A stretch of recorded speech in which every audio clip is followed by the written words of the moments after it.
All சனிக்கிழமை காலையிலே சரியான சவுண்டு. எங்க அம்மா, "எல்லாம் உன்னால தான், உன்னால தான்னு." என்னடா நம்மளாலயா இருக்கும்னு போய் பார்த்தா, பக்கத்து வீட்டு அங்கிள் கம்ப்ளைண்ட் பண்ணியிருக்காரு. பாம்பு இந்த வழியா வந்து இந்த காம்பவுண்டில எகிறி அவர் வீட்டுக்கு போயிருக்கு. இந்த பக்கம் அவரு, இந்த பக்கம் ஒரு பையன். 2 பேரும் அட்டாக் பண்ணலான்னு பார்த்தப்போ கூட அத பிடிக்க முடியலையாம். அவ்ளோ பெரிய பாம்பாம். நான் செடி வச்சிருக்கனால தான் பாம்பு வந்திருக்குன்னு சொல்லி எங்க அம்மாட்ட கம்ப்ளைண்ட் பண்ணி விட்டாரு.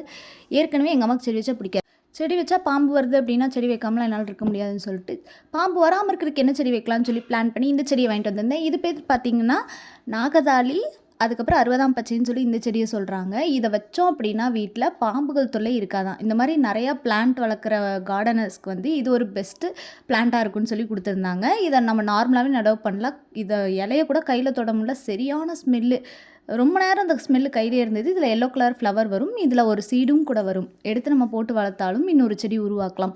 பார்ப்போம் இனி நம்ம வீட்டுக்கு பாம்பு பாஸ் வர்றானா இல்லையா அப்படின்ட்டு. பாய்.